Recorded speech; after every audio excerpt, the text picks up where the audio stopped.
Muito obrigada. Primeiro, bom dia a todos, bom dia a todas. Queria inicialmente dizer que é um grande prazer estar virtualmente, né, aqui diante dos senhores para, acho que não chamaria de aula, mas de uma troca que acredito que vai ser muito proveitosa. Eu acho que é muito importante, né, essa troca entre a academia e a prática. Então, enfim, portanto, eu agradeço muito ao desembargador Márcio pela calorosa acolhida aqui, agradeço pelo desembargador Pedro Gebran pelo convite e o desembargador Nivaldo Brunoni também, fiquei bastante honrada com o convite. E a Escola da Magistratura também, do TRF4, gostaria de agradecer e também parabenizar pelo evento, e tenho certeza que vai ser, espero, né, que as contribuições que eu trago aqui possam auxiliar de alguma forma aí nessa atividade tão complexa, né, que é realmente decidir fatos. Como foi muito bem dito, né, realmente a gente, dentro do direito, está muito ligado, muito preocupado com a análise e raciocínio sobre questões jurídicas, e isso é algo que é estabelecido dentro da própria cultura acadêmica, né, dos profissionais do direito. Então, a formação acadêmica também não prepara adequadamente para o raciocínio de questões fáticas dentro do processo, para o raciocínio, digamos, valendo-se de métodos racionais utilizados, né, também pelas demais ciências, considerando que a prova tem essa natureza multidisciplinar, e o raciocínio probatório também é um raciocínio que tem que ter ali uma multidisciplinaridade, não é algo que esteja vinculado aos limites do direito. Portanto, é sempre importante, e a epistemologia, né, está tendo um papel muito importante nisso, a epistemologia jurídica, no sentido de buscar estabelecer esses critérios, esses métodos racionais para a determinação e justificação das questões fáticas dentro do processo. Então, aqui, eu pretendo tratar a respeito do tema central, que é a motivação racional da decisão judicial sobre os fatos, e dentro disso, né, a gente invariavelmente vai discutir também algumas questões importantes em matéria de valoração da prova e de decisão sobre os fatos, uma vez considerando que já foi alvo de discussão, né, na última terça-feira, a questão dos estándares de prova, mas também é algo que vai permear o raciocínio, já que é um ponto central também do raciocínio probatório, né, ao final, a conclusão que vai ser obtida a partir, após, né, aquele momento da valoração, e como que isso deve estar representado na motivação. Então, como que a motivação deve representar todo esse raciocínio para que possa desempenhar esse papel realmente de justificação da decisão. Bom, e para que se possa introduzir o tema, e aí desde logo gostaria de dizer também, deixá-los muito à vontade para me interromper e se quiserem qualquer intervenção, então, enfim, podem me interromper no curso da exposição, não há problema algum. Então, tratando, né, sobre a questão da motivação dentro de todo esse contexto de discussão, é importante primeiro consignar a premissa teórica básica que norteia todo esse raciocínio, toda essa exposição, toda essa abordagem, que tenho certeza que talvez já foi alvo de discussão nos encontros anteriores, que é a concepção racionalista da prova. A concepção racionalista da prova que teve aí como grande representante, no sentido de divulgar realmente, de compilar todos esses fundamentos no William Twining, em que ele, ao longo de seus estudos, né, acabou identificando e se surpreendendo com o quão homogêneas eram as lições, as compreensões dos grandes tratadistas, né, da Common Law, Jeremy Bentham, Wigmore, Thayer, no sentido das concepções a respeito da prova. E ele, a partir disso, né, representou o que considerou como tradição racionalista da prova, como a reunião de vários preceitos ali, de várias compreensões a respeito do procedimento probatório em si e do processo sendo este considerado como um instrumento voltado ali para proporcionar a retidão da decisão, que é uma premissa-chave da concepção racionalista da prova.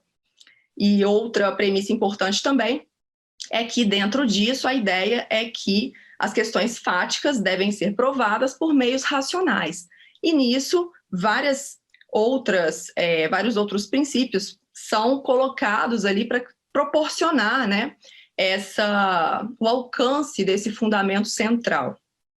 Basicamente, quando a gente fala de questões de fato, e aí, só antes, né, de entrar nessa discussão, falei da questão do Twining no contexto da Common Law, mas é importante dizer que, mais recentemente, essa concepção já é alvo de grandes debates e de uma ampliação também para o contexto lá dos sistemas romano-germânicos, principalmente aí no sistema italiano, espanhol, representantes de grande conhecimento, por exemplo, o Michele Tarufo, o Jordi Ferrer Beltrán, Marina Gascon Abelin, ou seja, vários autores já que vêm também se debruçando sobre a análise da prova a partir dessa concepção, e recentemente também aqui, né, no nosso caso, essa discussão tem ganhado aí contornos e atenções, o que representa uma grande conquista, né, já que realmente a intenção é trazer essa discussão sobre fatos que, por muito tempo, acabou sendo bastante negligenciada. E aí, dentro de toda essa ideia, o que se pode ter dentro do contexto do processo penal, em primeiro lugar, é a constatação do quão importante é a discussão sobre fatos, na medida em que se tem como escopo, né, aplicar ali aquela escopo não, mas na medida em que se tem ali a aplicação de uma pena para aquele que praticou aquela conduta fática, é preciso que esses fatos estejam determinados de forma adequada. Então, a gente tem aí algumas premissas básicas da concepção racionalista para realmente se adequar a essa necessidade, e aí eu estou falando especificamente do processo penal, mas também isso se aplica de forma mais ampla, né? Já falei da premissa de que questões fáticas devem ser provadas por meios racionais, e uma importante consideração também é a necessidade de se estabelecer uma relação teleológica entre prova e verdade. A verdade, nesse contexto, adquire uma função importante, né, dentro do processo, não, claro, negligenciando toda aquela discussão que se tem também tradicionalmente no processo penal, no sentido de o problema de se estabelecer a verdade como um valor que se deve buscar a todo custo. Então, não significa isso, a discussão não é bem essa. É claro que a concepção racionalista estabelece essa relação teleológica entre prova e verdade, ou seja, de estabelecer a verdade como objetivo institucional a ser alcançado por meio da prova, mas é um objetivo que não deve ser buscado, claro, a todo custo. A verdade é um valor importante, mas que tem que conviver também com outros valores importantes com os quais o processo também está comprometido. Então, não significa, como também não significa em outras ciências, em outros contextos, que essa verdade vai ser buscada a todo custo. Se tem como parâmetro de comparação, claro, respeitando-se as diferenças, né? Mas, por exemplo, no caso da ciência em si, temos aí discussões a respeito de vacinas, a respeito de testagens, não significa que esses procedimentos, embora se tenha como meta o alcance daquela conclusão, por exemplo, se uma vacina é eficaz ou não, a busca dessa conclusão não vai justificar se pular etapas, se pular restrições importantes, pautadas na ética, enfim, e outros valores importantes. Também dentro do processo, assumir que essa verdade seja algo do interesse, né, institucional, até da questão de ser ali algo como um objetivo da prova da atividade probatória, isso não significa que você vá consentir com o desrespeito de limites importantes que também devem ser respeitados, como as garantias do processo, por exemplo. Paralelamente, né, em que se estabelece essa verdade como algo a que se queira se aproximar, a verdade, resta definir qual o conceito de verdade, o que se entende como verdade a ser buscada. E aí a concepção racionalista estabelece a ideia de verdade como correspondência. Estabelece, não, adere à ideia de verdade como correspondência, ou seja, considera-se verdadeiros aqueles fatos, aquela proposição fática, né, vai ser considerada verdadeira na medida em que ela realmente aqueles fatos tenham ocorrido na realidade. Mas assumir, e aí eu estou falando isso em contraposição a diversas críticas que surgem, né, porque essa discussão sobre a verdade é algo bastante tormentoso, não só no campo do processo penal, mas no campo filosófico também, propriamente. Estabelecer essa concepção de verdade como correspondência não significa aderir a uma ideia ingênua de que a verdade está sempre acessível e que se vai, invariavelmente, ao final, o processo atingir uma verdade objetiva. Então, a ideia não é essa, né? A gente sabe que, por mais rico e fiável que seja um conjunto probatório, nunca será possível alcançar ali aquela verdade objetiva ou certezas racionais, e aí eu estou excluindo certezas psicológicas, subjetivas, mas certezas racionais sobre a ocorrência ou não de um fato dentro daquele contexto. Isso porque a gente tem limitações epistêmicas mesmo nessa busca, nessa atividade de busca. Os próprios meios empregados para se alcançar esse conhecimento são meios falíveis, também, mais uma vez, não só dentro do processo, mas também em qualquer ciência. A ciência está acostumada, né? Aliás, nós estamos acostumados a que a ciência hoje chegue a uma conclusão a respeito de um determinado fato, de uma determinada circunstância, situação, e, paralelamente, novas pesquisas apontam exatamente o contrário. Então, essa verdade objetiva é algo que não está ao alcance, normalmente, nem pelo processo e nem também em outros contextos. Isso não significa que não se possa utilizar essa ideia de verdade como correspondência no sentido de um princípio regulador, ou seja, para se estabelecer para onde se deve direcionar os interesses dentro do processo. O interesse é realmente se aproximar o tanto quanto possível do atingimento daquela verdade, ou seja, uma máxima aproximação possível desse conhecimento, respeitando todos os limites estabelecidos, né, pelo procedimento e por garantias, enfim. Mas não significa que seja possível realmente se falar num conhecimento objetivo, mas a intenção, o propósito é se aproximar o tanto quanto possível. E justamente por isso, né, por esse raciocínio, é que se pode dizer que, na medida em que o raciocínio probatório, em condições de incerteza, como é o caso, é um raciocínio necessariamente probabilístico. Ou seja, dizer que algo está provado não significa dizer que algo é verdadeiro, que esse algo seja verdadeiro, mas sim que é provavelmente verdadeiro, em face daquele conjunto probatório. Ou seja, diante daquele conjunto probatório, dizer que algo está provado significa dizer que, naquele contexto, há razões suficientes para se considerar como provado aquele enunciado fático. Enfim, então, estabelecer essas premissas é importante para nortear todo o raciocínio que vai se ter a partir daí, em relação a como vai se dar a valoração, como vai se dar também a decisão sobre os fatos.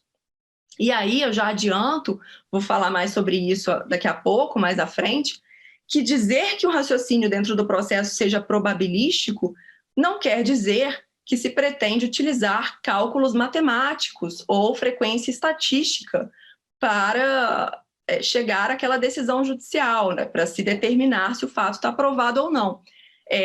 Já houve aí várias iniciativas nesse sentido, interesse realmente em aproximar-se aí de uma probabilidade matemática, como também vou demonstrar, mas já é algo superado e a concepção racionalista não está voltada para essa ideia, para essa busca, né? Como, por exemplo, teorema de Bayes, frequência estatística, enfim. Então, quando se fala de probabilidade nesse contexto, a ideia é adotar-se ali um sentido de probabilidade lógica.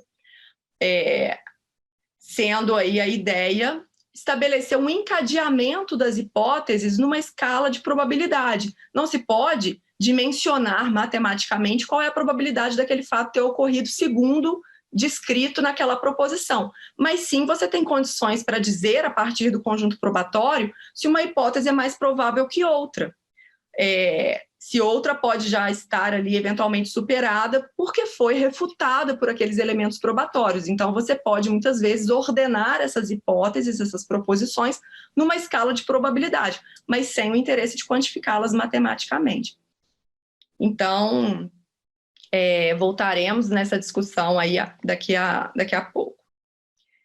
E aí, quando vamos falar de motivação, de valoração e de racionalidade, nesse contexto, né, da decisão sobre os fatos, segundo essa concepção racionalista, um ponto importante é identificar e talvez buscar formas ali de evitar ali aquele problema da subjetividade nas decisões judiciais. Porque quando a gente busca racionalidade na determinação sobre os fatos, a ideia é amparar-se numa ideia de objetividade. Claro, não que se vai estabelecer um conhecimento objetivo a respeito da verdade dos fatos, novamente, né, dizendo sobre esse ponto, mas sim buscar filiar-se a parâmetros objetivos no sentido de decidir, de determinar se um fato pode ser considerado provado ou não. E a epistemologia fornece uma série de métodos, parâmetros e critérios objetiváveis, objetivos, para auxiliar o julgador nessa atividade.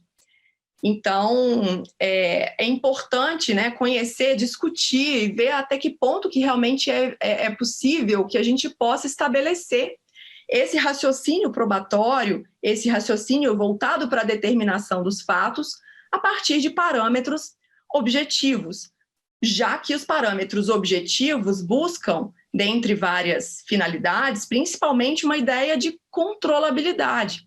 Então, já que se tem dentro de um Estado democrático, analisando o papel da motivação nesse contexto, tanto a partir do caráter democrático, quanto também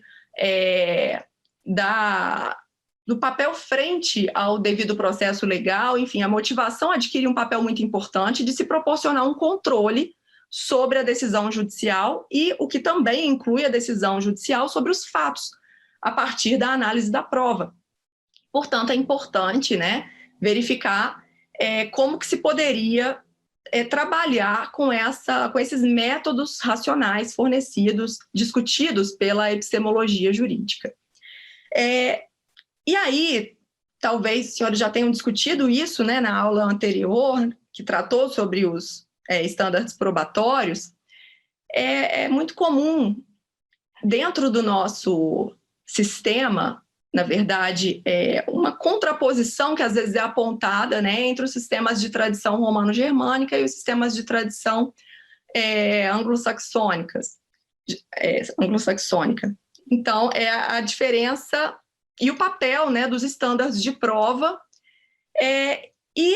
talvez apontada com maior subjetividade na decisão dentro dos sistemas de tradição romano-germânica. Então, fatores históricos explicam, no primeiro momento, essa diferenciação. E por que os estándares de prova não são algo presentes e fruto ali da nossa cultura, do nosso sistema, né, processual. Se a gente pensa, né, na forma como foi ali se desenvolvendo os sistemas probatórios, foram se desenvolvendo os sistemas probatórios na common law e na civil law, dentro do nosso contexto da civil law, houve ali uma transição entre esses sistemas no que se refere à apreciação da prova, a forma de valoração. Se passou ali num determinado momento pelo abandono daquele sistema de tarifação legal, sistema de prova legal, em prol de um sistema que abandonasse e que simbolizasse o repúdio a várias circunstâncias que se seguiram à adoção desse método de tarifação legal, como, por exemplo, a validação de tortura, né, para obter realmente ali uma eventual confissão, para que se pudesse ali desencadear uma condenação. Enfim, todos esses métodos escusos levaram a que se adotasse ali uma ideologia totalmente distinta, e aí o iluminismo teve um papel muito importante no contexto da Revolução Francesa, de se buscar um outro parâmetro, e nisso até o júri inglês, né, foi tido como algo ali desejável que fosse adotado no contexto da Assembleia Constituinte Francesa. Essa inspiração foi direta, né, nos registros há uma direta inspiração ali do sistema inglês, e, portanto, foi considerado politicamente interessante se adotar cidadãos para decidirem os fatos ali, né, valendo-se do seu íntimo convencimento. Então, a ideia de um princípio da íntima convicção, eu falei íntimo convencimento, viajei, da íntima convicção, foi um princípio que se adequava realmente àqueles valores, e por isso o júri foi politicamente interessante de ser adotado nesse contexto. Seguiu-se aí toda uma sucessão de eventos que levaram até mesmo a que os próprios juízes profissionais também decidissem de acordo com essa forma de apreciação, e posteriormente incluiu-se a obrigação de fundamentar como forma de controle daqueles fundamentos, né, da decisão. E dentro de todo esse desenvolvimento, acabou-se adotando como critério de decisão, apesar de se ter a motivação como algo ali passível de se proporcionar um controle, mas falando-se de critério para orientar a decisão, acaba-se, dentro dessa tradição, adotando-se a circunstância de estar o juiz convencido, o julgador convencido. Então, isso fica muito claro nos textos de Tarufo, do Jordi Ferrer Beltrán, quando analisam, né, esse desenvolvimento histórico e estándares de prova, inclusive no livro do Jordi que está sendo lançado agora. Eles atribuem talvez uma subjetividade, essa cultura, né, realmente a ideia de adotar-se como critério de decisão a circunstância da convicção ou da crença do julgador como próprio critério.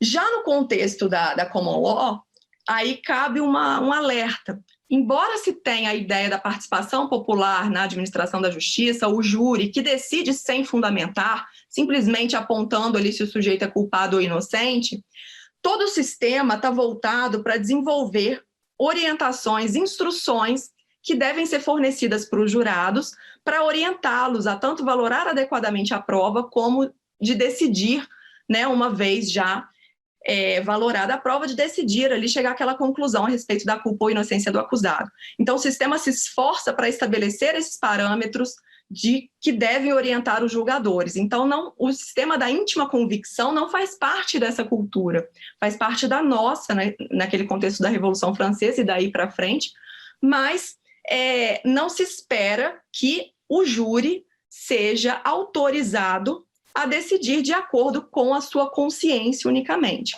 É claro que se ele vai fazer isso ou não, daí o sistema não pode controlar, mas é uma obrigação legal, é uma obrigação até mesmo, considerado até mesmo o direito do cidadão a ser julgado por seus pares, mas a ser também estarem esses cidadãos sujeitos às instruções do juiz-presidente a respeito do direito aplicável. E é nesse contexto que se estabelece a noção de estándar de prova. O estándar de prova, o estándar probatório, tem o seu papel principal ali retirado dessas instruções que são apresentadas aos jurados, dos esforços que o sistema procura realizar para apresentar para os jurados ali os parâmetros que eles devem seguir ao decidir os fatos. E aí, é claro, tem-se ali, né, aqueles 3 estándares principais, enfim. Mas, e aí um detalhe, dizer isso não significa dizer que não haja subjetividade também dentro dessa ideia do estándar probatório naquele contexto, porque, como a gente pode verificar, o próprio termo, né, dúvida razoável, que se insere no estándar penal, é um critério subjetivo, ou seja, o júri está autorizado a condenar se o povo provar ali aquela culpa além da dúvida razoável. Mas quando, nesses esforços de apresentar as instruções aos jurados, os tribunais vão ali desenvolver o que seria, o que se entende por dúvida razoável, há invariavelmente um apego aos critérios subjetivos novamente. Então, isso é uma crítica que se faz. E há também esforços, né, voltados para tentar elaborar um estándar que não fosse vinculado a um critério subjetivo, mas não vou entrar nessa discussão. Mas o que eu queria demonstrar aqui com essa digressão aí, né, essa análise histórica, é realmente, em primeiro lugar, essa ideia de estándares de prova.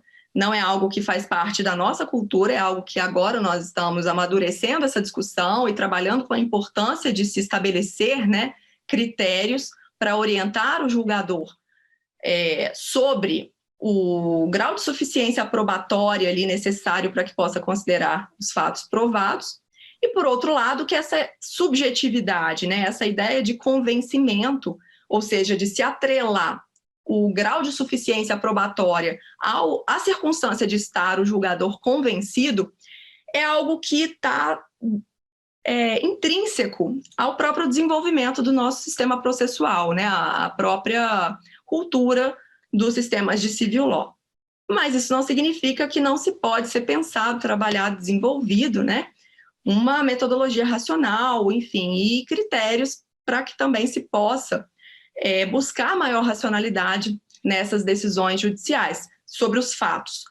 E o importante de diferenciar essa ideia de convicção da ideia de o que está demonstrado, né, do que está provado, é porque, ainda que se possa haver uma convicção naquele caso, ainda que o julgador possa estar convencido que aquele fato ocorreu, é preciso que ele possa diferenciar e determinar se há ou não prova suficiente nesse sentido. Então, o fato de se ter convicção de que um determinado fato ocorreu não é o mesmo que estabelecer que foi possível provar naquele caso que esse fato realmente ocorreu. Então, é preciso distinguir essas duas circunstâncias, né? Enfim, então o juiz deve observar, para que a gente possa falar numa motivação racional, é preciso antes, né, que se tenha observado uma metodologia racional na determinação dos fatos. Então, a gente tem um encadeamento dessa análise. E isso é importante para que se possa trabalhar com uma noção, e aí eu volto a Tarufo, que ele se refere a essa função epistêmica do processo. Então, já que a gente tem essa instituída, estabelecida, fixada a premissa de que a verdade, né, é um objetivo institucional a ser alcançado ali a partir da prova, claro, não que ela possa ser alcançada objetivamente, mas, então, para que isso seja possível, é preciso atribuir uma função epistêmica ao processo, ou seja, todo procedimento probatório deve estar focado, deve estar configurado para fazer possível, dentro dos meios racionais, que essa aproximação a esse conhecimento seja possível. Então, ou seja, para configurar o procedimento para buscar maximizar as chances de que realmente se vá aproximar o tanto quanto possível do conhecimento verdadeiro sobre os fatos. Então, é interessante, eu gosto sempre de trabalhar essa discussão no contexto das discussões a respeito dos momentos da atividade probatória, como o Jordi Ferrer-Beltrán estabelece, né, esses momentos da atividade probatória. Ele fala de 3 momentos e eu acho interessante analisar a questão a partir dessa distribuição. Então, em primeiro lugar, falando do momento da formação do conjunto probatório e onde, né, na qual vai se ter lugar a proposição e admissão e, consequentemente, produção da prova. Então, nesse momento, as normas, até mesmo que estabelecem a forma de produção da prova, a depender, né, o procedimento adequado para se produzir, para se entrevistar a testemunha, para se realizar o reconhecimento de pessoas, algo que está sendo muito discutido atualmente, ou seja, nessas provas dependentes da memória. É importante a contribuição da psicologia do testemunho, tendo em vista que se tem a noção de que realmente essa prova é algo multidisciplinar. Então, o procedimento para obter essa informação da testemunha e da pessoa em geral deve ser voltado para maximizar as chances de que aquela informação seja realmente verdadeira. Então, os procedimentos também devem observar essa noção toda. Também, por outro lado, se fala de perícia, é importante estabelecer ali aquela ideia da cadeia de custódia. Não vou entrar nessa discussão, mas, enfim, todo o procedimento de formação do conjunto probatório deve observar esses parâmetros, né? Parâmetros de outras ciências e da própria epistemologia. Ou seja, como proporcionar ali uma configuração capaz, direcionada para obter as informações de forma mais confiável possível. E os outros dois momentos da atividade probatória são da valoração e da decisão sobre a prova, sobre os fatos. Esses dois momentos são aqueles que vão ter maior repercussão sobre a questão da motivação, porque são os que estão diretamente relacionados, né, ou seja, o pressuposto ali e a conclusão do raciocínio probatório, da decisão sobre os fatos. E, posteriormente, como que isso deve constar na motivação, que é a justificação racional dessa valoração e dessa decisão. Sobre a valoração da prova, vou voltar nessa discussão sobre essa metodologia que deve ser empregada para isso, né? Mas já adiantando a discussão, quando se fala na valoração da prova, segundo essa concepção racionalista, a ideia é que se vai realizar uma valoração individual, seguida de uma valoração conjunta da prova. A valoração individual, por meio dela, o julgador vai avaliar ali, né, a partir de cada elemento de prova, a sua credibilidade, a fiabilidade de cada elemento, inclusive em sua relação com outros elementos, né? Então, ou seja, para verificar o valor probatório, né, de cada um daqueles elementos. Depois, dentro de uma valoração conjunta, a ideia é valorar a prova a partir do seu potencial de corroborar ou de refutar as hipóteses fáticas que se tem em discussão. Ou seja, valorar a prova à luz ali do seu potencial corroborativo sobre as hipóteses fáticas que estão em discussão. Enfim, e aí é aí que entra a ideia das inferências probatórias que vamos discutir aí mais à frente. Dentro disso, né, tem-se a ideia que há uma livre valoração da prova, ou seja, uma livre valoração no sentido de liberdade frente a regras jurídicas. A lei não determina como deve o juiz valorar esses elementos de prova, mas é preciso que se filie ali a regras gerais de racionalidade, regras epistêmicas, né, que vão orientar para que se possa falar de uma decisão racional a respeito desses fatos. A conclusão dessa atividade de valoração da prova permite apenas concluir que uma hipótese tem maior ou menor grau de corroboração frente ao conjunto probatório. Então, quando se finaliza ali aquela atividade de valoração, o que se pode dizer apenas é que uma hipótese adquiriu, né, frente ao conjunto probatório, maior grau de corroboração do que outras, eventualmente.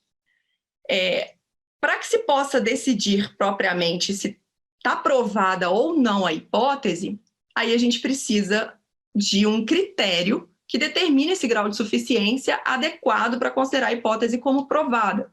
E aí a gente chega no terceiro momento, que é o momento da decisão sobre os fatos, no qual as regras não são propriamente epistemológicas, né? Esse critério não é guiado por fundamentos epistêmicos, mas propriamente ali fundamentos jurídicos, políticos, no sentido de estabelecer qual é o grau de corroboração que deve adquirir aquela hipótese para que se possa considerá-la como provada. E aí isso depende, né, de desse fundamento político, dos valores em questão, muitas vezes da própria relação processual que se estabelece, se é uma relação mais equilibrada ou não, a distribuição dos riscos de erro, né? Quais os erros que se quer evitar com mais intensidade do que outros. Então, todos esses fundamentos que vão orientar a fixação de um estándar de prova são fundamentos que não são próprios ali da atenção da epistemologia, mas sim políticos, jurídicos, né? Dentro daquele contexto que se tem em análise. E aí a discussão sobre a motivação, como eu já adiantei, está relacionada a esses dois momentos, da valoração e da decisão sobre os fatos. Partindo para a análise, então, da motivação propriamente dita, já disse, né, aqui no começo, sobre a exigência democrática e também do devido processo, e que se deve também trabalhar com isso, com esse controle, também em relação às decisões probatórias a respeito da valoração da prova. Isso também deve estar expresso na fundamentação. Essa ideia é reforçada também pela jurisprudência internacional de direitos humanos, que também trabalha, né, com todas essas exigências, os fundamentos da exigência e da fundamentação. É sabido, né, que se trabalha com uma perspectiva tanto endoprocessual quanto extraprocessual para a fundamentação, para a motivação. No que toca a ideia, a perspectiva endoprocessual, a motivação é importante para o controle dos fundamentos ali da decisão pelas partes, para nortear ali a possibilidade de um recurso, também controle pelos tribunais superiores, no sentido de avaliar, né, a correção dos critérios utilizados, enfim, para as cortes superiores verificarem ali, controlarem os fundamentos daquela decisão. Controle sobre as decisões probatórias, e aí falando numa perspectiva do direito à prova, considerando esse direito fundamental à prova, que deriva dos direitos de ação e de defesa, e também está muito ligado à ideia de um contraditório, as partes têm essa prerrogativa, né, de influenciar a decisão judicial e o julgador de prestar contas a partir no sentido de estabelecer ali, enfim, que medida que houve essa análise, a resposta aos argumentos, às alegações das partes. Então, enfim, nessa perspectiva endoprocessual, mais voltada ali para aquele contexto do processo. E também numa perspectiva extraprocessual, num caráter, numa ideia de publicidade, de controle pela sociedade, no sentido de avaliar a forma como a justiça é administrada, enfim. Isso aqui eu acho que é algo que dispensa uma análise mais aprofundada. Mas é importante estabelecer que, para que essa fundamentação, essa motivação seja eficaz, é preciso que haja realmente essa ideia de uma prestação de contas, a ideia de accountability mesmo, de que do judiciário frente à sociedade, frente às partes. E para isso funciona, isso é eficaz dentro de um paradigma da intersubjetividade. Ou seja, é preciso que os critérios utilizados nessa decisão sejam critérios controláveis. Por isso, a necessidade de se abandonar, né, esse paradigma da subjetividade. Enfim, por isso é importante se valer, buscar esses métodos, critérios racionais, para que a motivação realmente possa tanto orientar o próprio raciocínio do julgador, no sentido da forma, do método a ser adotado para chegar àquela decisão sobre os fatos, quanto também para fazer com que para proporcionar um controle, né, sobre esse procedimento, esse raciocínio probatório. E para que isso seja possível, a fundamentação, a motivação, há inclusive críticas sobre o uso do termo motivação, porque remete a uma concepção psicologista a respeito de que seria a expressão dos motivos que levaram à decisão. Então, a real ideia, dimensão que se deve ter nessa concepção racionalista, né, sobre a motivação, não é no sentido de se apresentar os motivos que levaram à decisão, porque isso está circunscrito ali a uma ideia de subjetividade, mas sim uma concepção racionalista, ou seja, a motivação ou fundamentação, melhor dizendo, como justificação racional da decisão. Então, a justificação da aceitabilidade de determinada hipótese como verdadeira, com base na suficiência dos elementos probatórios disponíveis em seu favor. Então, deve-se justificar por que uma das hipóteses ali deve ser considerada aceitável como verdadeira a partir da demonstração ali da suficiência dos elementos probatórios disponíveis. Bem, então, justificar nesse contexto, né, seria apresentar razões epistêmicas e normativas para considerar a hipótese como verdadeira. Razões epistêmicas seria com base na valoração da prova, então naquele segundo momento ali da atividade probatória. Então, segundo os métodos e critérios que permitem verificar o grau de corroboração que aquela hipótese teve a partir das inferências, a partir daquela cadeia de inferências que faz parte do raciocínio probatório. E depois, além disso, né, também razões normativas que eventualmente vão se aplicar ali, eventualmente não, vão se aplicar no terceiro momento da atividade probatória, que é o da decisão propriamente. Então, ou seja, o que fundamenta essa decisão ali, né, sobre os fatos é um fundamento normativo. Então, ou seja, com base na justificação do atingimento daquele grau de suficiência previsto pelo estándar de prova. Ou, eventualmente, não se atingindo aquele estándar, a aplicação, por exemplo, da regra decorrente da presunção de inocência. Ou seja, se considera, né, o acusado como inocente pela impossibilidade da hipótese acusatória atingir aquele grau de suficiência predeterminado pelo sistema jurídico.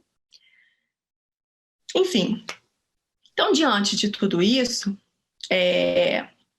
gostaria de trabalhar mais objetivamente, mais claramente, né, algumas premissas para uma decisão fática racionalmente justificada. Então, eu vou apresentar aqui alguns slides que eu acho que aí vai ficar mais fácil da gente discutir mais concretamente.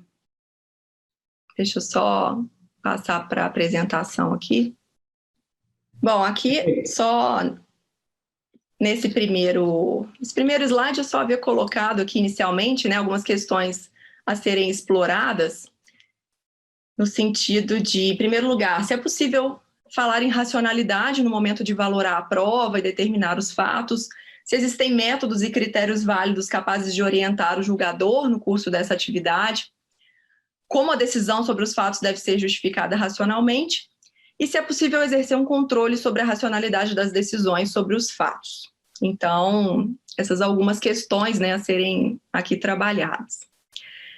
Falando especificamente, então, de algumas premissas para uma decisão fática racionalmente justificada, é interessante, em primeiro lugar, colocar a ideia de valoração da prova, sujeitar essa ideia de valoração da prova a partir de um método que seja epistemologicamente válido, ou seja, um método que vá levar a conclusões acertadas, conclusões aceitáveis sobre a verdade ou falsidade de uma hipótese. E, nesse sentido, a gente vai ter a hipótese fática, né, no caso do processo penal, trabalhando-se com a hipótese acusatória, que deve se verificar ali se está suficientemente confirmada por elementos probatórios e não refutada por contraprovas, ou ainda que seja refutada por eventuais elementos, que esses elementos tenham sido, dentro daquela valoração individual, considerados de baixa confiabilidade, ou seja, não tiveram uma credibilidade suficiente ali, né, para se considerar os efeitos dessa refutação como determinantes. Enfim, feito essa ideia básica é que vai permitir chegar à aceitabilidade em relação àquela hipótese fática, né? Se é possível considerá-la provada. Claro que quando se fala suficientemente confirmada, o grau de suficiência para autorizar essa conclusão é obtido por meio do estándar de prova. aí, qual que seria esse método, né, o esquema de valoração da prova que é considerado mais adequado aí para dentro dessa concepção racionalista? Então, a gente tem esses esquemas de valoração da prova, a gente tem 2 principais ali discutidos, trabalhados. Há também discussões sobre esquemas híbridos, enfim, mas eu acho mais fácil para a compreensão trabalhar com esses 2 métodos, que são o holista e o atomista, sendo que a concepção racionalista considera mais adequado esse método atomista. Então, vou discutir aqui, né, cada um deles. Esse método holista, em primeiro lugar, ele analisa o conjunto probatório como um todo, então inserido no contexto de construções narrativas, de narrações a respeito daqueles fatos, né, que dispõe os fatos de forma encadeada e organizada numa sequência cronológica. A ideia é que vai se avaliar essa narrativa por sua plausibilidade, coerência interna e qualidade explicativa, né? Capacidade também de serem sustentadas pelo conjunto probatório disponível. Só que é importante consignar que, no caso desse método holista, o foco se dirige muito mais para a qualidade da narrativa, da sua plausibilidade, sua coerência interna, do que propriamente pelo seu amparo nos elementos probatórios. Então, por isso que as críticas, né, a esse método são, dentro da concepção racionalista, são críticas bem ferozes, né, é um termo exagerado, mas são críticas contundentes, porque justamente pelo perigo do recurso às narrativas, porque apesar de coerentes e plausíveis, essas narrativas elas podem ser falsas. Você pode ter uma história bastante coerente, bastante plausível, mas as eventuais provas que sejam ali utilizadas para corroborá-la podem ser provas ali indiretas, podem ser provas de uma confiabilidade menor, mas que naquele conjunto parecem realmente apoiar substancialmente aquela narrativa, aquela hipótese fática, né? E, por outro lado, uma narrativa aparentemente menos encadeada e menos plausível pode ser que seja verdadeira. Então, enfim, é preciso se atentar na correspondência com a realidade dos fatos e não focar unicamente na qualidade da história, da narrativa.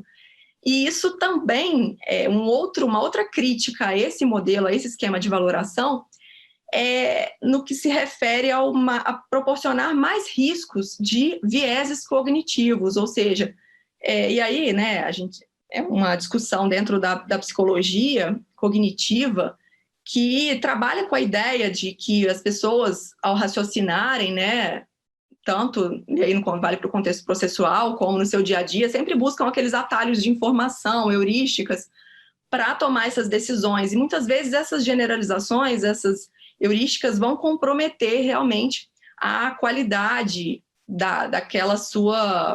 do seu raciocínio, enfim.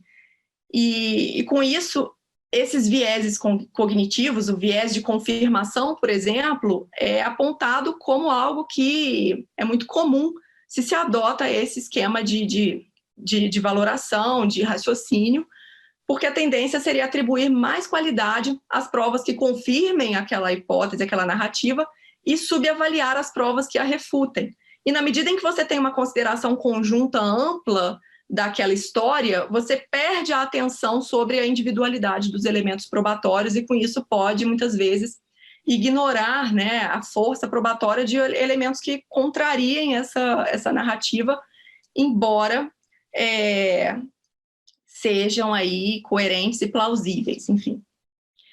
Agora, essa forma de valoração, esse método holista, ele é um método que é mais utilizado pelas pessoas no seu raciocínio comum. Então, esse método remete à forma, né, à concepção psicológica ali, pela qual as pessoas normalmente raciocinam no seu dia a dia.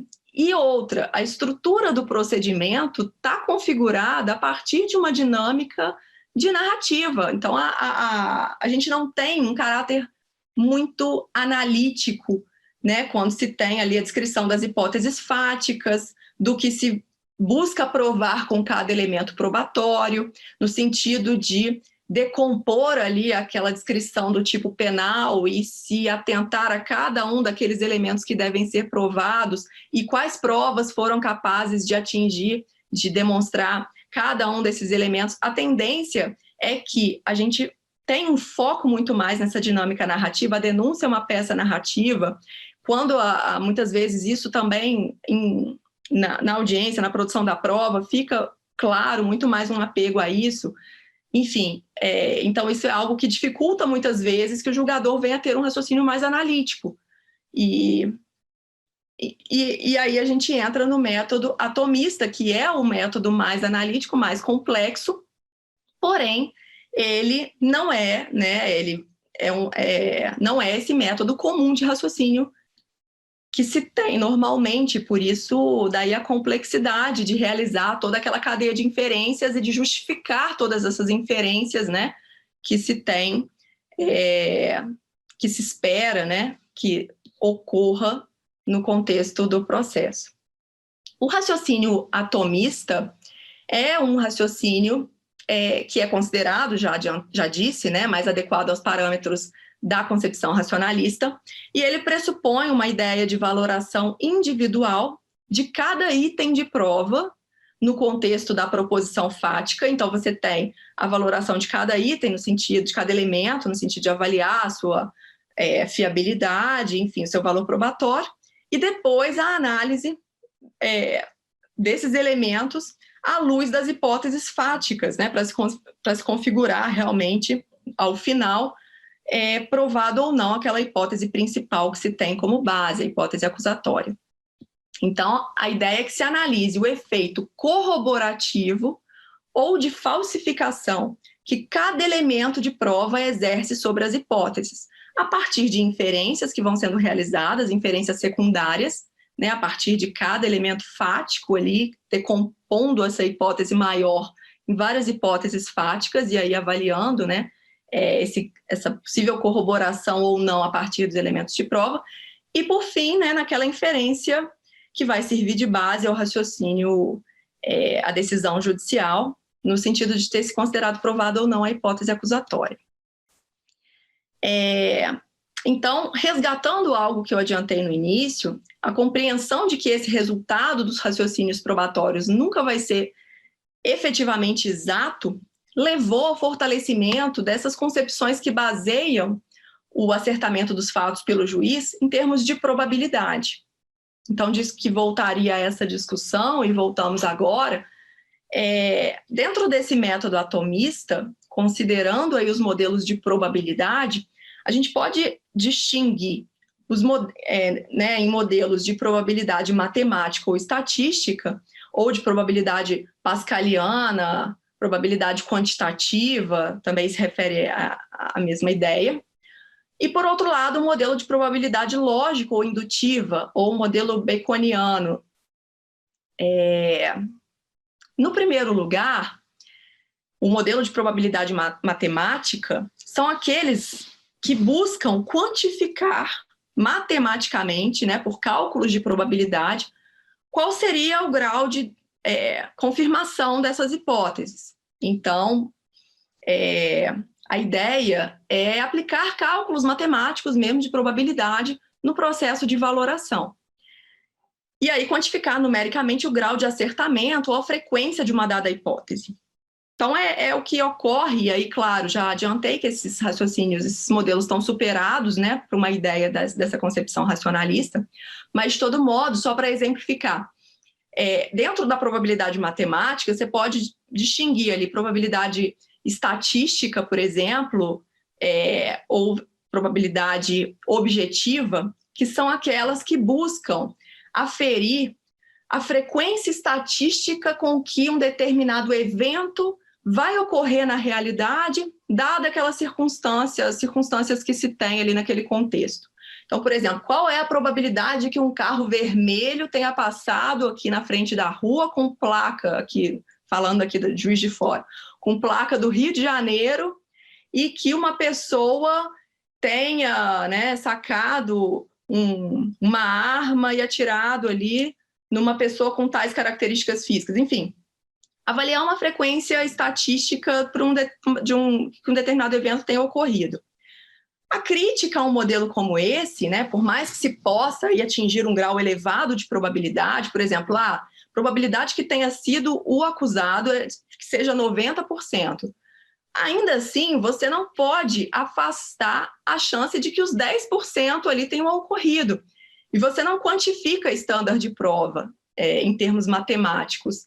Então, o que interessa para o processo não é avaliar a frequência com que um dado evento tem ocorrido em geral, mas sim naquele caso, naquelas circunstâncias, naquela situação. Então, por maior que seja essa probabilidade genérica, não é isso que importa para o processo, e o processo não pode se apoiar nisso para uma decisão a respeito dos fatos. O que importa é o que realmente ocorreu naquele caso, e não a probabilidade que tenha ocorrido em geral. E há, inclusive, precedentes na jurisprudência norte-americana, afastando, né, justamente apontando os riscos. Salvo engano, no caso People versus Collins, não tenho certeza, mas eu acho que foi nesse caso aí que se avaliou realmente e se apoia a crítica a esses modelos. Por outro lado, ainda há um modelo de probabilidade subjetiva, o teorema de Bayes, que se tem ali um grande cálculo matemático. A ideia seria, aí já é uma probabilidade mais concreta para o caso, mas ainda assim matemática, quantitativa, que visa calcular o grau de probabilidade de um determinado fato dado a prova de outro fato. Enfim, atualizar a frequência de que um fato tem ocorrido, ciente de que um outro fato foi demonstrado. Enfim, a crítica a esse modelo seria que você precisa partir de um grau de probabilidade original para atualizá-lo a partir do conhecimento de outros fatos. E essa aferição inicial desse grau de probabilidade é subjetivo, enfim, não é possível, né, quantificar exatamente, então, enfim, isso compromete toda a objetividade que se espera desse modelo. Então, a concepção racionalista tem como afastar dessa ideia, né, de se apoiar em cálculos matemáticos para valoração. E aí a gente chega no modelo de probabilidade lógica ou indutiva, que é o que se considera adequado. Há a influência aqui, né, de Jonathan Cohen, que procurou situar esse raciocínio probabilístico numa perspectiva lógica, ou seja, numa perspectiva indutiva, ao invés de matemática. Então, a ideia não é quantificar a probabilidade da hipótese, ou seja, de que tenha ocorrido, mas sim ordenar as hipóteses numa escala lógica com base no seu grau de corroboração por aqueles elementos de prova. Então, o Cohen propõe situar essa questão da probabilidade em termos de demonstrabilidade, ou seja, do que é passível de ser demonstrado a partir daqueles elementos de prova. Então, ele considera provável aquilo que é apto a ser demonstrado. Doutora Marcela, desculpa a interrupção. Sim. Está parada a página 3 do seu slide aqui, não sei se já estava evoluindo. Ah, desculpa. Né? Só para a gente poder ir acompanhando com o slide. Obrigado. Muito obrigada. Eu deixei passar. Mas, enfim, então, ele situa essa ideia de probabilidade como demonstrabilidade. E a ideia, o esquema valorativo, é baseado no grau de confirmação. Ou seja, como eu coloquei, a determinação da aceitabilidade da hipótese fática depende do seu grau de confirmação à luz daquele material probatório disponível e a sua resistência às contraprovas, ou seja, o requisito da sua não refutação. Claro que eventual refutação pontual por algum elemento deve ser considerada à luz do valor probatório daquele elemento, frente aos demais, da valoração individual desses itens de prova, e a ideia final é que você possa ordenar essas hipóteses numa escala de probabilidade. Não cheguei aqui ainda. Enfim, então a aceitabilidade dessa hipótese se dá em função do grau de confirmação obtido do material probatório e a sua resistência às contraprovas. Bom, E aí, como que a gente fala, né, nessa probabilidade da hipótese?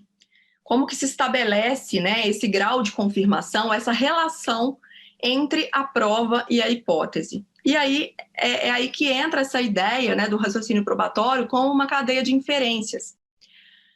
A inferência probatória seria aquele raciocínio judicial que é empregado para determinar uma questão de fato, pelo qual se avalia em que medida que esse elemento probatório corrobora a hipótese a ser provada.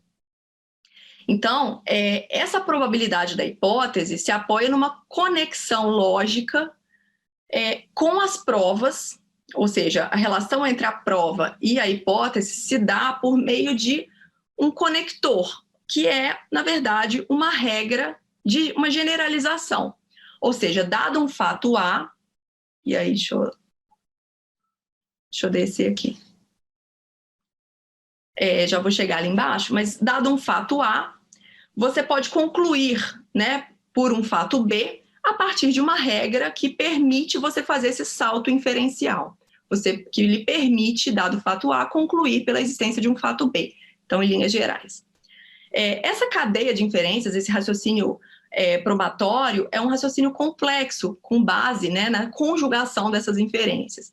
Então, aí o González Larrey, que fala muito disso, trabalha muito com a descrição e análise dessas inferências, ele estabelece, né, que se compõe, a inferência probatória compõe-se do encadeamento de uma série de argumentos ou inferências parciais. Aliás, o raciocínio probatório, né, compõe-se do encadeamento de uma série de argumentos ou inferências parciais.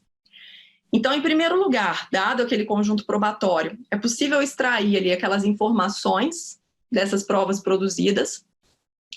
A partir disso, se passa a premissas e conclusões intermediárias, ou seja, inferências probatórias parciais, como se estivesse decompondo aquela hipótese principal, né? E aí você trabalha com várias questões de fato que estão ali implícitas, e para cada uma delas, para se concluir ali pela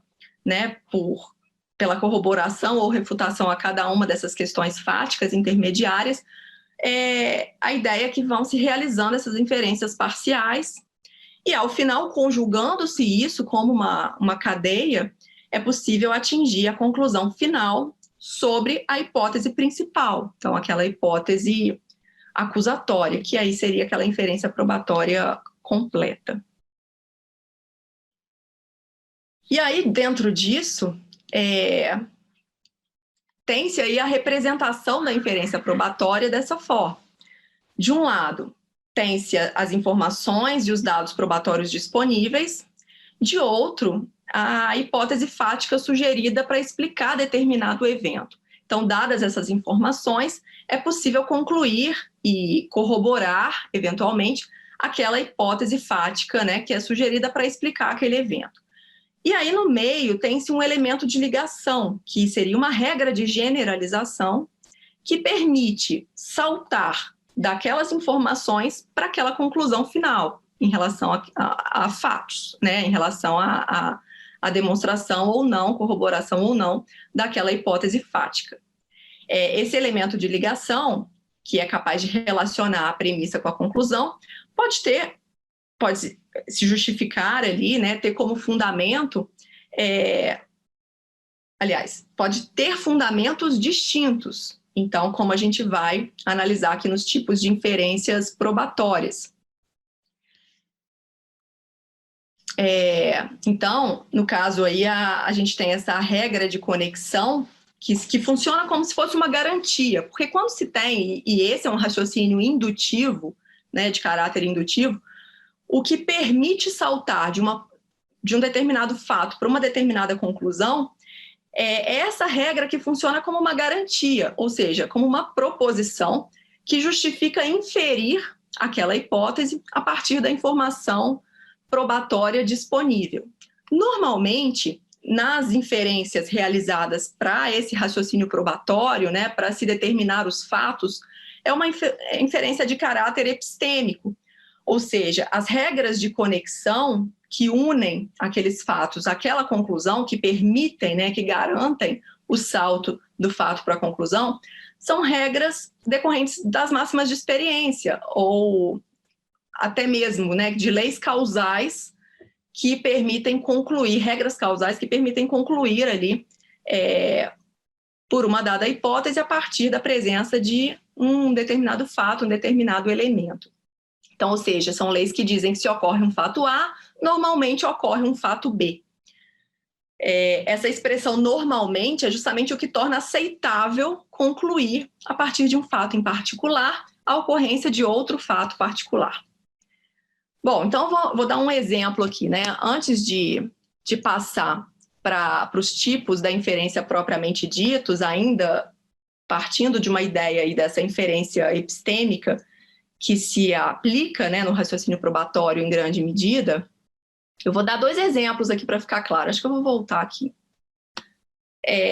2 exemplos concretos, bobos, mas só para visualizar como que isso seria concretizado. Então, por exemplo, você tem uma situação em que uma determinada pessoa, vou dar o nome de João ou de José, estava almoçando num determinado restaurante em Porto Alegre, às 13 horas, por exemplo.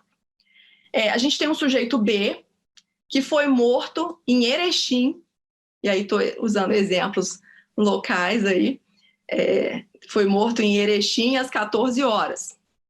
Ou seja, valendo-se de uma máxima de experiência, no caso, a distância de cerca de 370 quilômetros, pelo que eu pesquisei aí entre Porto Alegre e Erechim, entre as duas cidades, leva em média cerca de 5 horas para ser percorrida. Conclusão que se pode chegar é que aquele sujeito não foi responsável por matá-lo, pelo homicídio. Então, você tem um fato provado, né, que aí eu não tô avaliando a credibilidade desse elemento probatório de que ele estava almoçando num restaurante em Porto Alegre nesse dia. Ou seja, eu estou partindo de que esse fato está provado. E, no caso, a vítima foi morta em uma cidade a 370 quilômetros de distância às 14 horas. Então, concluindo, né, você pode aplicar uma máxima de experiência aqui que essa distância seria inviável para ser percorrida, de forma que se pode afastar a hipótese de que ele tenha sido responsável pelo homicídio. Já vou voltar a essa hipótese. Um outro caso, você tem um sujeito que foi encontrado em sua residência com grande quantidade de droga. Uma máxima de experiência que pode ser utilizada. Quem possui grande quantidade de droga consigo, normalmente a detém com o propósito de comercialização. Conclusão, então, você chega à conclusão de que ele pode ser, no caso, claro, ignorando aí a questão do crime permanente e tal, mas enfim, ele praticou o crime de tráfico com base nessa modalidade de comercialização porque ele tinha grande quantidade de droga. Então, vejam, a gente tem duas situações aqui, 2 máximas de experiência distintas foram utilizadas. No primeiro caso, a máxima de experiência utilizada é empiricamente demonstrável. Então, você pode atestar e você pode conferir, é empiricamente demonstrável que essa distância não é hábil a ser percorrida em 1 hora. Eu acho que é 1 hora que o tempo entre isso. 13 horas ele estava almoçando, 14 horas a vítima foi morta. Então, essa distância não pode ser percorrida nesse tempo. Então, ou seja, a máxima de experiência utilizada aqui, ela tem caráter empírico. Então, a solidez dessa conclusão, ela vai ser muito maior, né, dessa inferência. No outro caso, essa inferência ela é mais frágil. O fato da quantidade de droga isoladamente não é um fator suficiente ali, sólido o suficiente para apoiar essa conclusão definitivamente, de modo que você tem uma inferência mais fraca. De tudo isso, a ideia é só demonstrar que a importância desse elemento de conexão, né, dessa regra que vai ser utilizada para permitir inferir um fato B a partir de um fato A, a qualidade dessa regra é importante para determinar a força da inferência que vai surgir ali na conclusão. Bom, e aí a gente entra na discussão sobre os tipos de inferências probatórias. Dentro do processo, né, várias inferências vão ser realizadas ali. Esse raciocínio complexo que caracteriza a valoração da prova pode envolver vários caráter, vários tipos, né, de inferência distintas, e eu coloquei aqui para exemplificar as epistêmicas, normativas e interpretativas. A inferência epistêmica é essa que eu discuti agora há pouco. Então, elas são tipicamente utilizadas nesse esquema da probabilidade indutiva. A finalidade é uma aproximação da verdade. Então, o que se pretende é utilizar essas leis causais, que normalmente permitem inferir um fato a partir de outro, com base no que normalmente acontece, podem ter eventualmente apoio científico, né, dependendo do que seja ali a discussão, mas, enfim, o fundamento é a associação regular entre dois eventos, é a aproximação da verdade, é permitir inferir um fato a partir de outro. Essa regra causal, essa lei causal, aí, essa máxima, utilizada como elemento de ligação, pode ter como base, né, generalizações científicas, técnicas da experiência, etc. E a confiabilidade da conclusão depende da solidez dessa associação causal dos eventos, entre os eventos. Então, a base do raciocínio probatório vai ser essa inferência de caráter epistêmico. Agora, também é possível que se fale ali no caso, que se aplique, né, que se realize inferências normativas. E aí o fundamento pode ser também a aproximação da verdade em determinados casos, mas principalmente ali a expressão de uma preferência institucional do próprio sistema, muitas vezes evitando que fique a cargo do julgador a base do raciocínio, a base da conclusão. Então, por exemplo,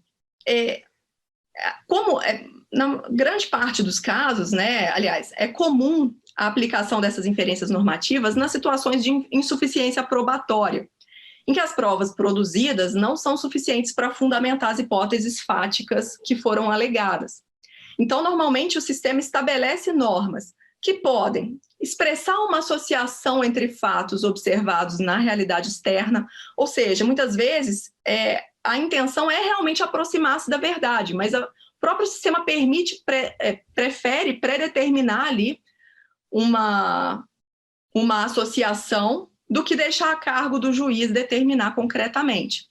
Um exemplo, a comoriência, por exemplo, no Código Civil, então, artigo 8º, que diz lá que se 2 ou mais indivíduos falecerem na mesma ocasião, não se podendo averiguar se algum dos comorientes precedeu aos outros, presumir-se-ão simultaneamente mortos. Ou seja, você tem uma insuficiência probatória a respeito de quem faleceu primeiro. Para que não fique a cargo do julgador determinar quem eventualmente tenha falecido primeiro, né, para questões de herança, enfim, a lei prefere estabelecer ali uma inferência normativa no sentido de que o juiz, dada a insuficiência probatória, presumem-se ambos mortos simultaneamente. Agora, podem também, às vezes, expressar uma preferência institucional com vistas a evitar que... Aí, no caso, por exemplo, regras de presunção, esse caso foi uma regra de presunção que eu falei, né? Mas também isso se aplica, por exemplo, no caso da presunção de inocência, aquela regra probatória da presunção de inocência. Então, também a ideia é que, diante dessa incerteza, né, o julgador decida com base nas suas próprias preferências. E aí, no caso, eu estou dizendo preferências, não no sentido de arbítrio, mas no sentido político-moral sobre qual tipo de erro deveria ser evitado. Aí o próprio sistema opta por estabelecer qual é o erro que deve ser evitado, mesmo que em favor, né, de se aproximar de outros. E aí a presunção de inocência é o melhor exemplo. Então, dada a insuficiência probatória da culpa do acusado, e dada a regra de que todo acusado deve ser presumido inocente até que seja provada a sua culpa, a conclusão é que ele deve ser tido como inocente, deve ser absolvido. Enfim. E as inferências probatórias interpretativas? Então, esse tipo ocorre quando muitas vezes o julgador precisa delimitar a abrangência de um conceito, de uma categoria prevista pelo direito, para poder decidir a respeito da aceitação ou não de uma hipótese fática. Então, por exemplo, para você poder saltar, né, um salto inferencial da observação de determinados dados probatórios para uma conclusão sobre a aceitação ou não de uma hipótese fática, é preciso antes delimitar o significado atribuído a um conceito jurídico. Então, por exemplo, no caso do feminicídio,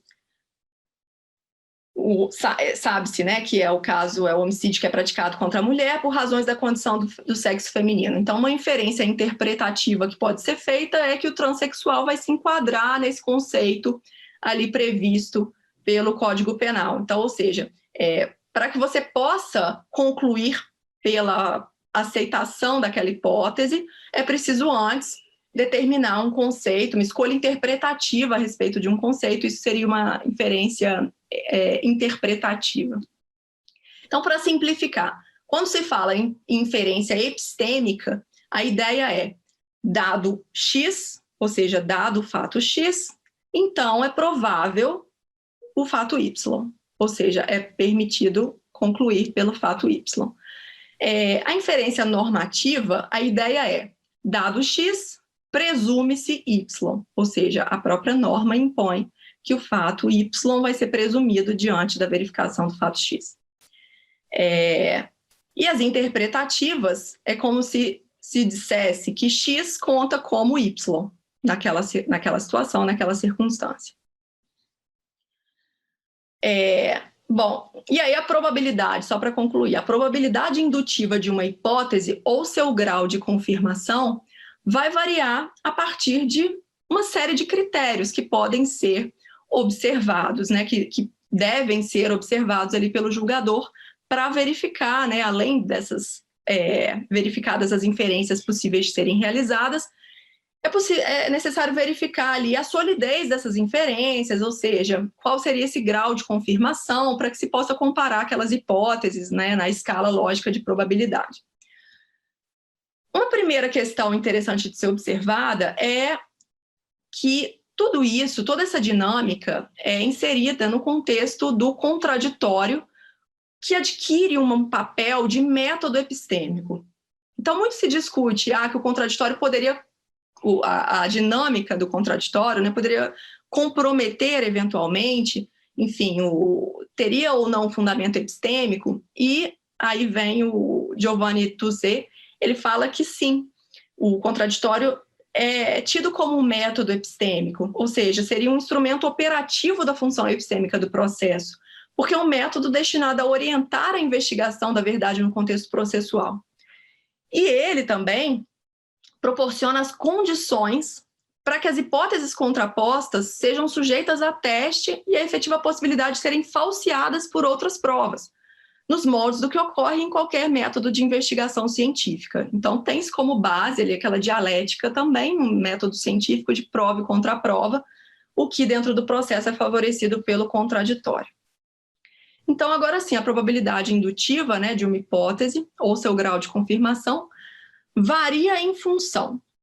E aí a gente pode elencar algumas questões a serem consideradas.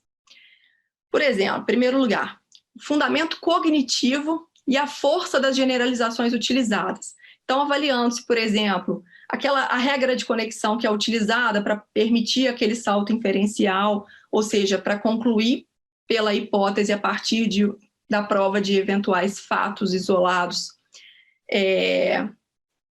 Enfim, a força dessas generalizações vai ser determinada pela força das regras, pela solidez, né, dessas regras de generalização utilizadas. A qualidade epistemológica das provas que lhe confirmam. Então, os elementos individualmente considerados, que devem ser valorados individualmente também. Por exemplo, aquela testemunha, a credibilidade que deve ter, se tem algum interesse específico naquele caso. Uma série de questões que aí vão ser verificados ali para atribuir a qualidade epistemológica daquela prova individualmente.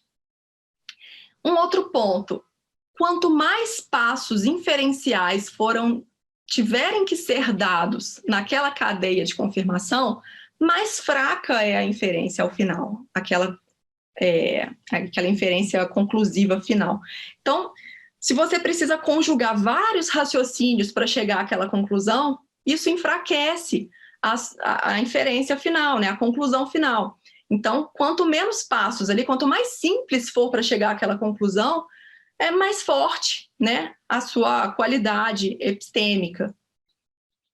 E, além disso, quanto maior a quantidade e a variedade de provas ou confirmações passíveis de serem realizadas ali, é claro que também a gente vai ter uma maior solidez dessa inferência. Então, você tem um conjunto probatório que contém elementos diversificados, vários elementos de prova documental, pericial, testemunhal, enfim, tem uma grande variedade de provas e também uma grande quantidade.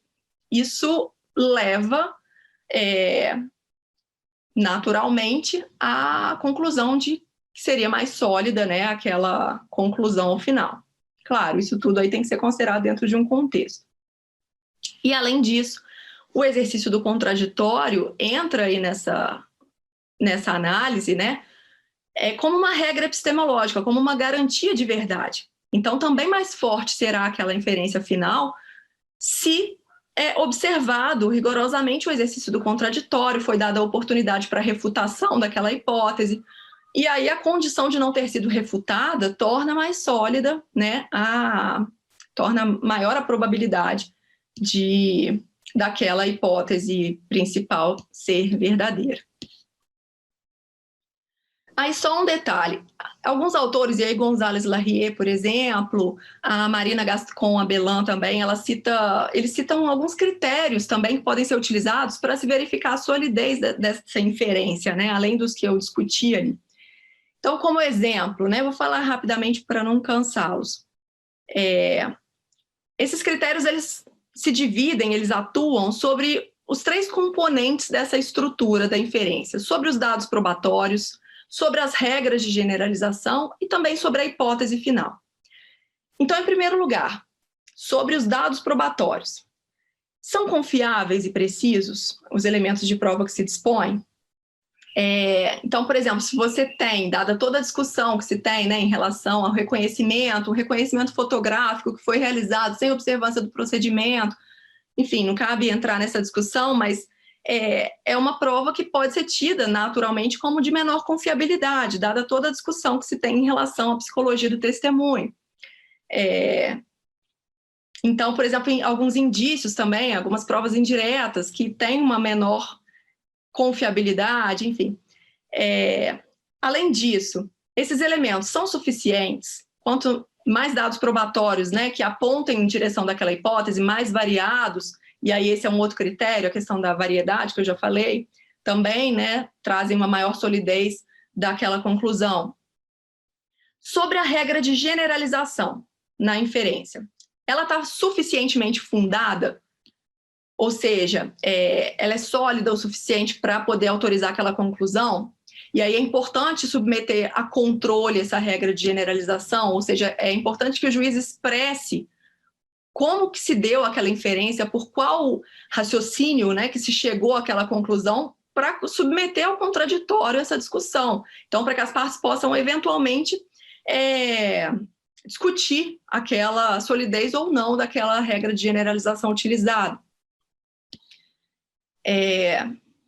Enfim, critérios sobre a hipótese. A hipótese foi refutada, além de ter sido confirmada por elementos, ela foi refutada por outros.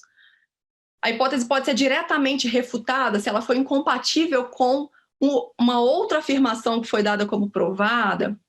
É possível confirmar as hipóteses derivadas, ou seja, conclusões secundárias que se pode ter a partir do momento que se tem uma dada assunção a respeito desses fatos. Então, você pode concluir outros elementos que também vieram a ser provados.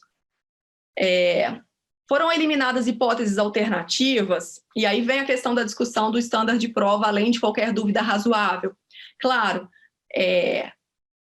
tirando a discussão da subjetividade do estándar e tal, mas, enfim, você pode descartar hipóteses plausíveis que estejam no sentido da inocência do acusado. Então, é possível eliminar hipóteses alternativas para que você possa considerar aí, que foi provada a sua culpa. Critérios para decidir entre hipóteses com semelhante grau de confirmação. Você tem várias hipóteses possíveis para explicar aqueles eventos. Então, alguns aspectos, critérios que podem ser utilizados. A hipótese é coerente, a hipótese é simples, é plausível. Enfim, aquela questão da narrativa que a gente discutiu aqui, né, como sendo perigoso o recurso às narrativas, daí não significa que a gente também não possa avaliar a eventual plausibilidade da narrativa utilizada para expressar uma hipótese fática, mas ela não pode ser a única forma de valoração do conjunto probatório, enfim, para a conclusão da verdade daqueles fatos. Enfim, no final de tudo isso, né, o julgador deve demonstrar por meio da fundamentação, e aí dizendo sobre a questão da fundamentação propriamente, como se deve dar a fundamentação desse raciocínio probatório. É preciso que conste os critérios de valoração utilizados. Então, por exemplo, quais foram os saltos inferenciais? Você pode concluir, por exemplo, o fato X, porque ficou demonstrado Y, e aí você utiliza essa máxima de experiência aqui para concluir que é aceitável considerar, né, o fato X ou Y, sei lá, como verdadeiro a partir daquela conclusão. Qual foi o esquema lógico empregado? A solidez das inferências probatórias, ou seja, expressar as generalizações utilizadas para, como eu já falei, né, avaliar a sua força, o seu fundamento, assim como a qualidade de suas conclusões. E aí, sobre a justificação da aceitabilidade da hipótese, não mais agora falando sobre a valoração, mas a partir daí, valoradas as provas, e já se tendo uma noção sobre a maior ou menor probabilidade das hipóteses contrapostas, o que é necessário para você considerar aceitável uma dada hipótese fática, né? Considerá-la como provada.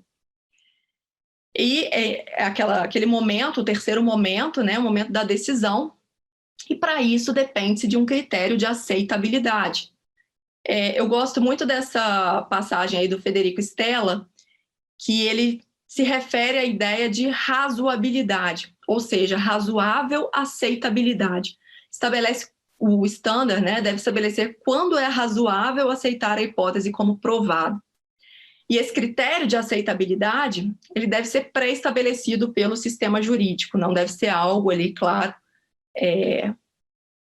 próprio do momento do raciocínio do julgador. Então, deve ser o critério pelo qual o sistema lhe autoriza a concluir que determinado fato, determinada hipótese foi provada.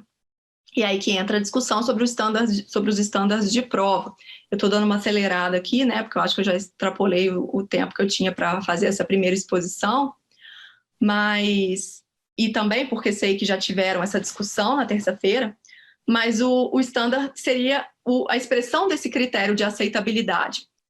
E para isso, né, para evitar eventual recurso à subjetividade, coisa que visa ser evitada pela própria noção de se ter um standard, o critério de aceitabilidade constante na formulação do standard, ele não deve ser substantivo, mas sim procedimental. Ou seja, não deve ser baseado na ideia do que é uma dúvida razoável, porque isso não é apto a ser expressado. O que seria uma dúvida razoável?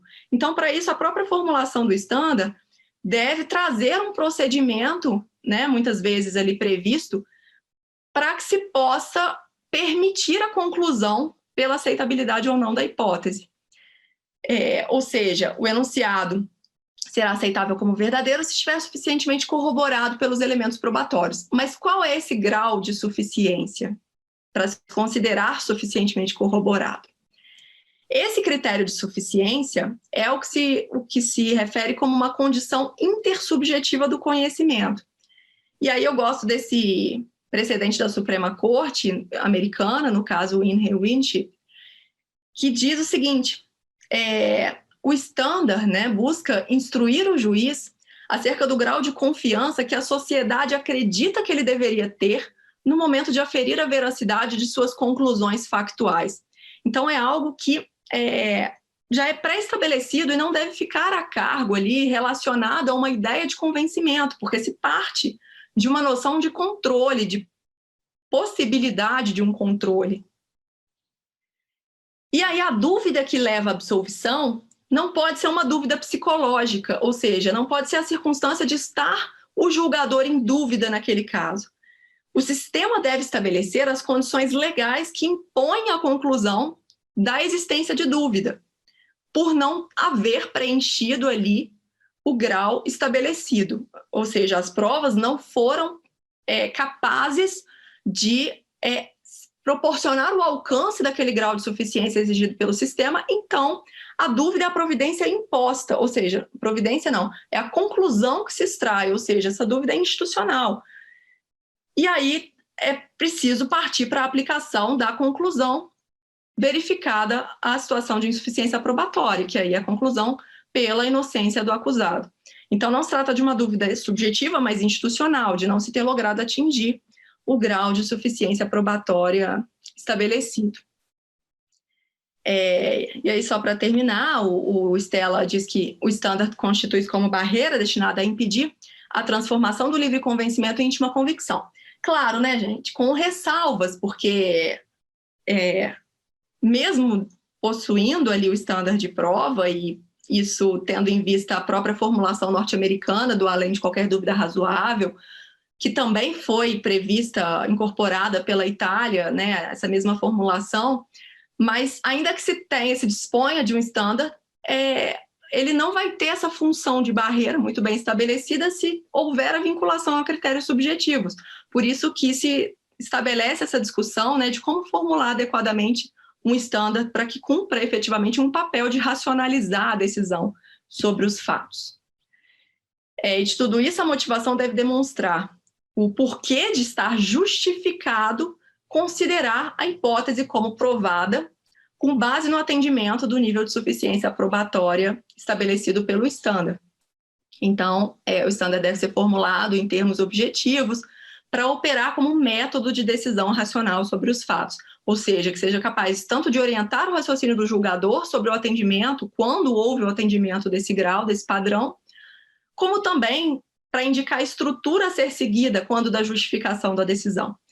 Então, falei inicialmente, né, como que se expressa essa valoração da prova na motivação? Apresentando as inferências que foram realizadas para se concluir fatos a partir dos elementos probatórios, qual a regra de generalização utilizada, enfim, qual foi a cadeia de inferências adotada, e, ao mesmo tempo, no caso da decisão, expressar, indicar, por meio da formulação do standard de prova, ainda que se valha de uma formulação que temos subjetivamente, né, do além de qualquer dúvida razoável, tentar demonstrar o porquê que se considera atingido esse grau de suficiência. Como?